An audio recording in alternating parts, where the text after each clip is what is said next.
Thank you all for joining us again here today on Hassens County for another SRD Talk. This video series looks at system reference documents or the various other materials that you could potentially use to help you create your own TTRPGs without having to start from scratch.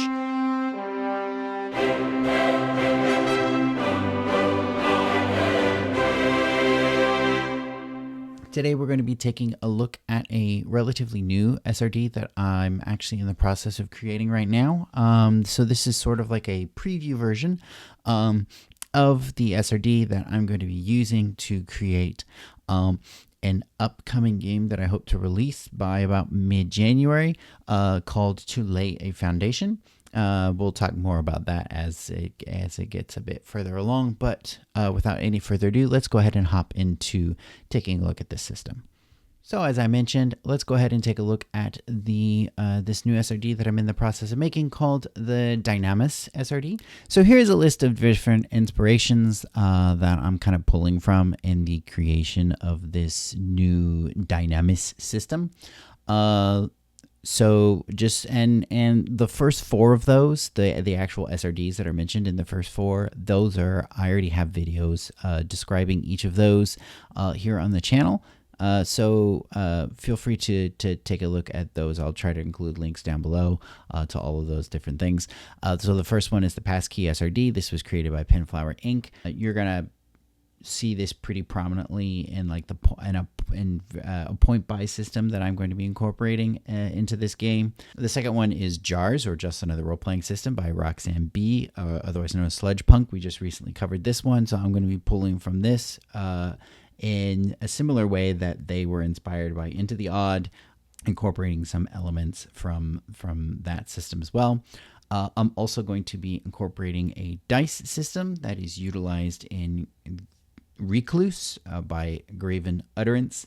So that is originally a solo system, but you can of course potentially use the dice resolution mechanic for multiplayer games as well. And then finally, of course, I'm going to be incorporating some basic ideas from Breathless, which of course was created by René Pierre Dichier of Fardy RPG. And finally, I'm going to be borrowing some basic ideas from the Age system that's used by Green Ronin for a good number of their games, like Fantasy Age, their adaptation of the Dragon Age, and so on and so forth. What are the basic goals of me creating this Dynamis system? Well, when I originally set out to create this, the first was to make this as accessible as possible. The very first game that I'm intending on creating utilizing this system, to lay a foundation, I'm trying to make it appealing as possible to a wide audience. So as a result, I'm trying to minimize the types of dice that are involved in the game. My first instinct might be to use, various forms of polyhedral dice, but I wanted to try to make this game work with just 6-sided dice, and that you didn't need like a huge number of them for it to work either. The current version basically would require a maximum of 8 dice. The second thing I was attempting to do was to make the game adaptable, to maximize player choice through a flexible character creation system, and also sort of create the game in a modular way so that there are certain elements that you could potentially bolt on or remove. Finally, I wanted to make this game relatively agile. I wanted to make action resolution a quick and easy process in order to try to maintain focus on the narrative as opposed to getting bogged down on a lot of math or other things like that. Mentioned one of the major things is that I wanted to include multiple different methods of action resolution in this game. So as a result, basically there are 3. There are 3 different ways that a player acting through a character can potentially impact the world. The first is through utilizing approach points. Approach points allow the player to just basically spend points directly from one of several pools of points that the character has in order to get some form of guaranteed success, even though you are essentially basically guaranteeing that you're not going to fail. If you're only spending a couple of points, you're not going to get like a full success. A full success will cost more points. Also, you only have so many points, so you don't want to be like using them all the time. And also, there are certain advantages to getting a good roll, or even potentially failing on certain rolls that can actually make future actions even easier. The second method is the action roll. This is the element that's pulling pretty heavily from the Recluse solo gang. And this is built on rolls of opposed pools of D6 dice. So yeah, the player will be rolling a pool acting for the character, and then the facilitator will be rolling a pool that is essentially acting for the world, or whoever the opposition is. And that will not only determine who succeeds or fails, but it also will set a range of success or failure. And I'm also incorporating an element in there that we'll discuss in a minute that will actually potentially take the situation and kind of turn it on its head in certain instances. Finally, the player can potentially act through their character by utilizing assets. So an asset is something that is usually a thing or another sort of non-player character or a faction or an organization that you have a relationship with that you can tap into in order to act on their behalf. So this could potentially give the characters certain bonuses, or essentially it allow you to roll as if you were a highly skilled character with a lot of advantages. So it can allow the player to act without acting directly themselves, either because they would not be super skilled at doing this particular thing, or because they're running really low on approach points. Now, a character in the Dynamis system is built out of three basic things, at least in the base system. You have 4 approach pools, 4 identities, and up to 4 assets. The approach pools, as I mentioned, are those pools of approach points that can be used for certain types of actions. And the adaptation of this system that I'm going to be utilizing in to lay a foundation, because that is a very social heavy game, because it is essentially built around setting policies and political action and stuff like that, basically government gaming. 3 out of the 4 approaches are actually different types of forms of debate or conversation or stuff like that. So I have logos, pathos, and ethos. Those are based off of the 3 sort of classic forms of like debate.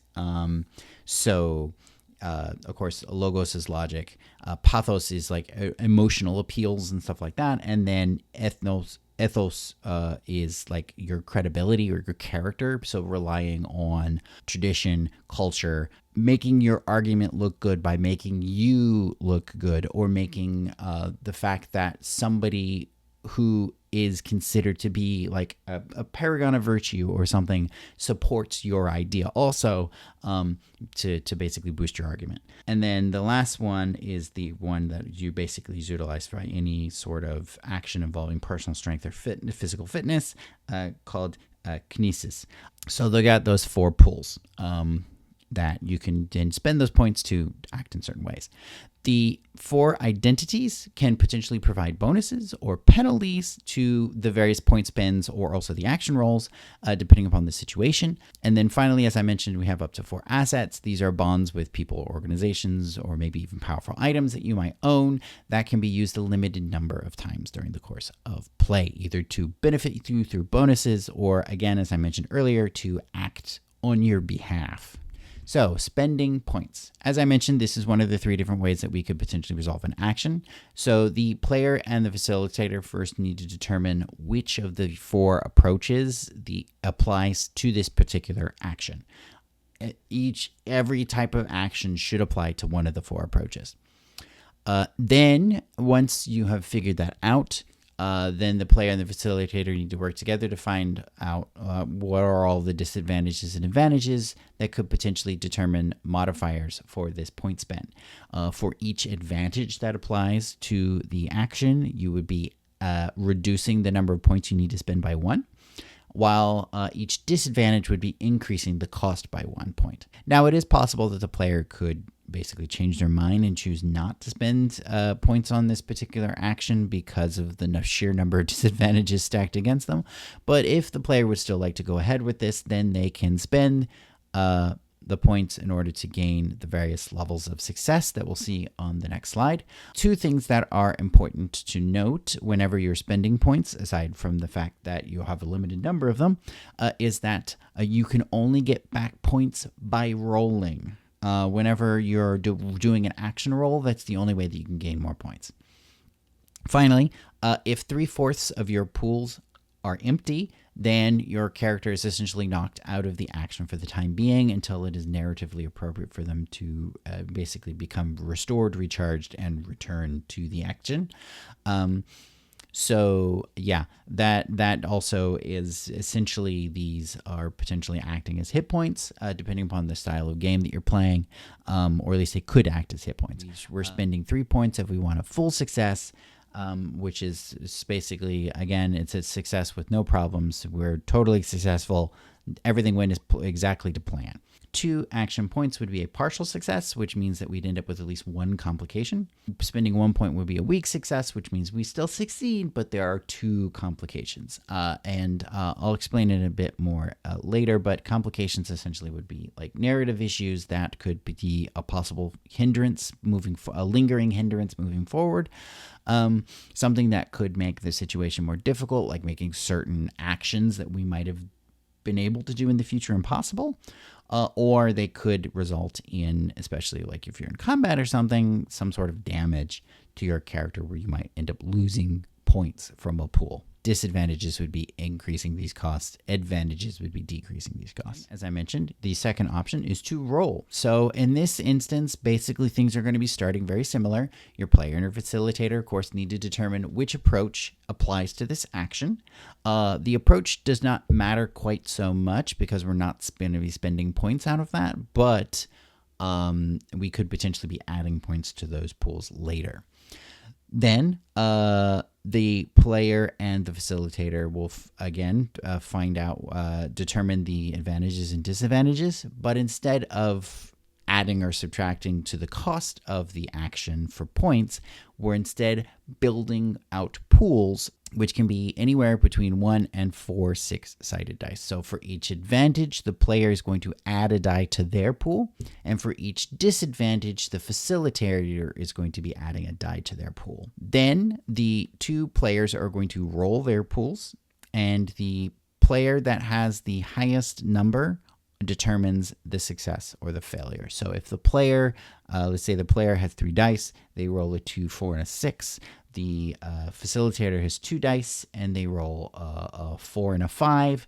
Then the player succeeded because they rolled a 6, and the highest dice that the facilitator rolled was a 5. If the player rolls doubles, so in their pool, not doubles matching up with the facilitator's dice, but just within their own pool, then they can gain that many points towards their approach pool. So let's say in that roll of 3 dice, instead of rolling the dice that I mentioned earlier, the player rolled a 6 and 2 4s, then they would gain 4 points towards the approach pool that best matches the action that they were just doing. So again, if let's say this is to lay a foundation and my character is trying to encourage people to support his policy by making a logical argument based on logic, then they would gain those 4 points toward their logos pool. Now, whenever your character needs to determine just whether an action was just a success or just a failure, then obviously this table does not necessarily matter. Basically, if we're trying to figure out a yes or no, then nobody really necessarily cares how much yes or how much no. But obviously, most actions are going to require looking at a table like this to try to figure out how successful or unsuccessful we were in this action. So this is determined by taking a look at the difference between player's role and the facilitator's role. So basically just take the player's highest die and subtract the facilitator's highest die. So again, as I mentioned, we had a 5 and a 6, so that would be a +1, right? That would be a partial success, which means they succeed, but there is a small complication. +2 would be a total success, so this is success with no problems. If they rolled a 3 or more, this would be a building success, I'm calling it, which is a success that gives them inspiration. So inspiration is a +1 advantage for a future action. This could mean that your character is learning something that would be really important for the future, or is just building up momentum that then makes future actions even easier, whether that's morale or actual physical action. Then we have our differences. So if the sort of failure options. So if the player rolled 1 less than the facilitator, this is a learning failure. So you fail, you don't get what you wanted, but you learned something important from this experience. So you gain an advantage on a future action. So for example, maybe I don't know, we're in a debate and then you lose the debate, but your character learned something about the person you were debating against, some sort of tell, some sort of thing that they're really sensitive about that could potentially make future debates against that character easier. A -2 would just be a straight failure, and then a -3 or less would be a major failure. So this is a failure with a complication. So as you can see here, first of all, we don't have that weak success.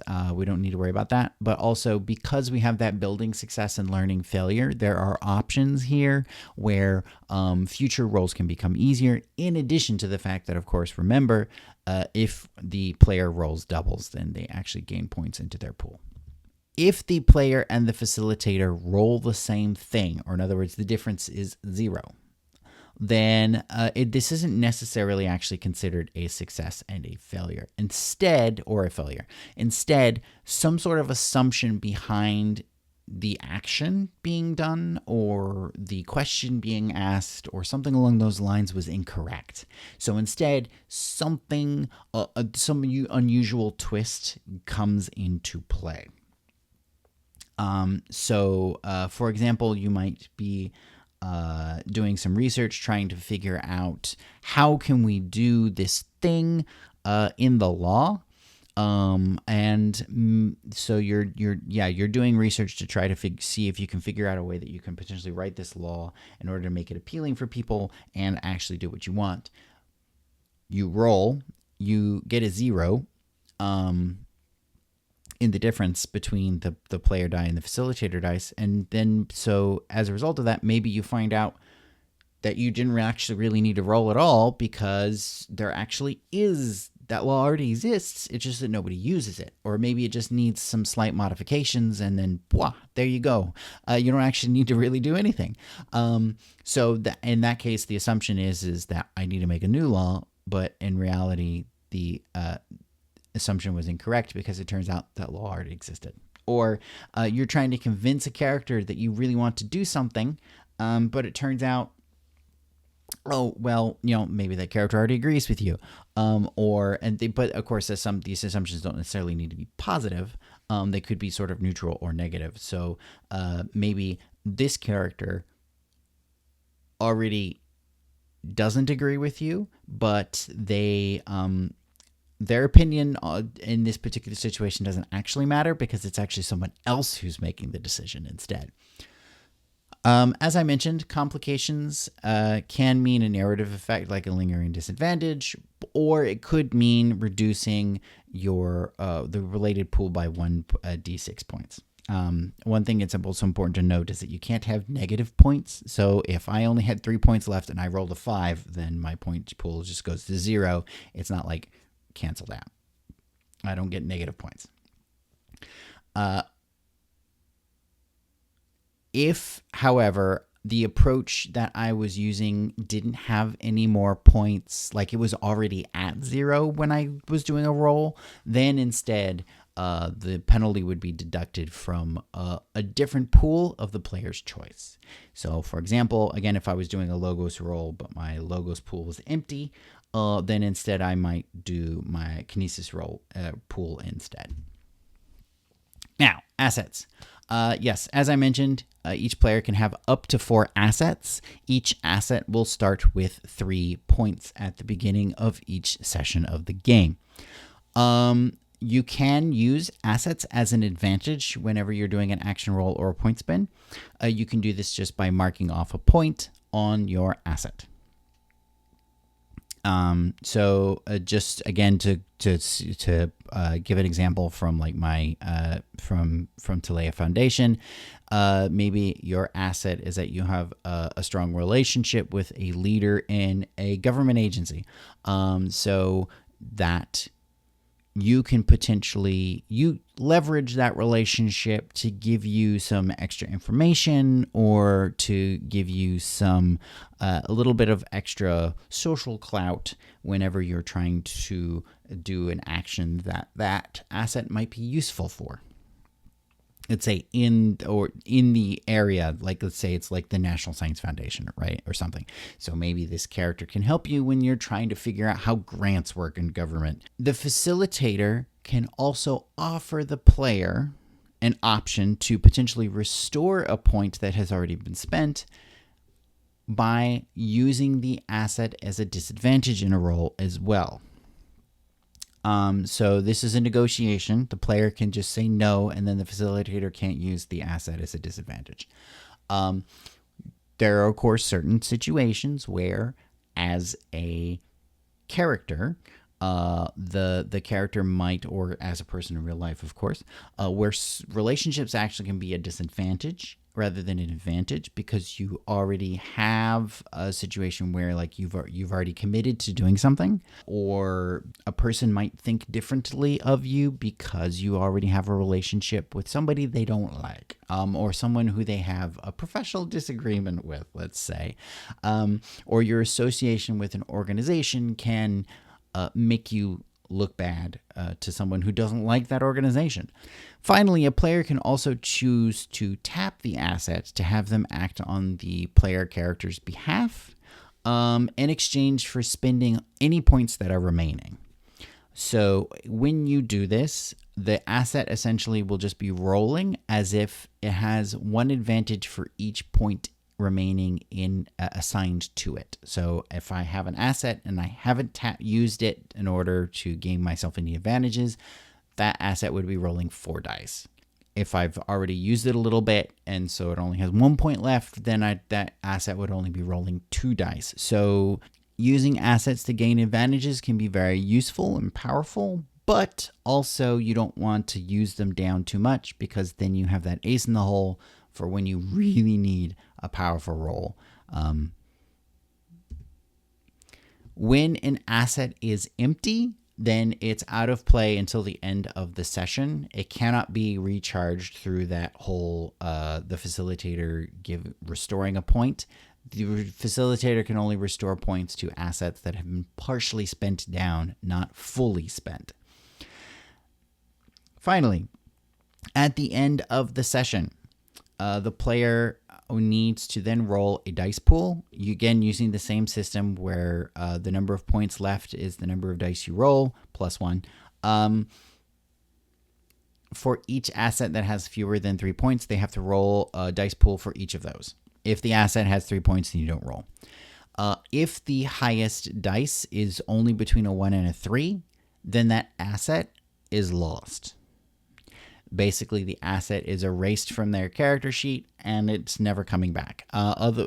Some assets can be recharged or reused, but those assets are lost. It also, I am not including this necessarily in the SRD, at least at this stage, but I also kind of foresee that there might be some situations where a facilitator might want to grant a group of players or the player, an individual player, like a temporary asset that only lasts for the session, especially if they don't have very many assets right now.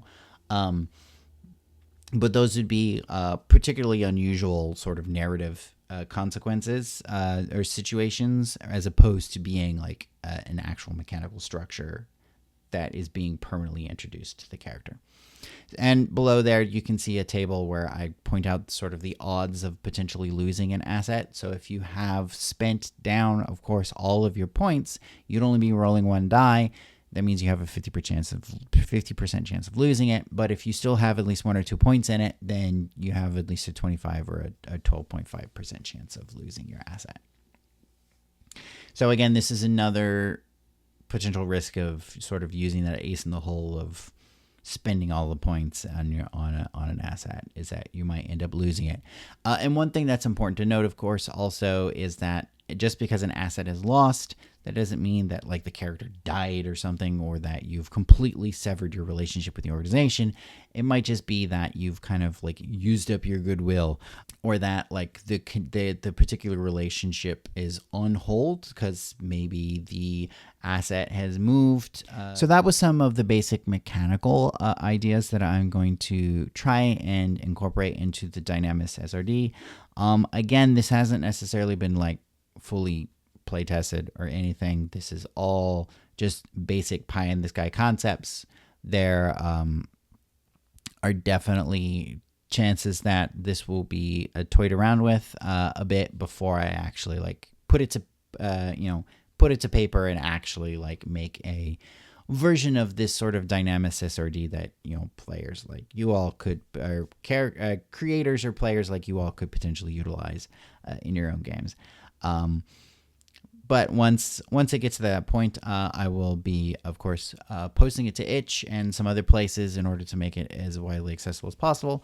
And of course, as I mentioned, I will also be using it into one of my own games here not too long from now. So hopefully that goes well. Don't forget to like and subscribe if you want to find out more about other role-playing game systems or structures, rule systems that you could potentially use for your own games, or check out other people's awesome games. Thank you all for joining us again. Have a good zone, and don't forget to rate your itch purchases.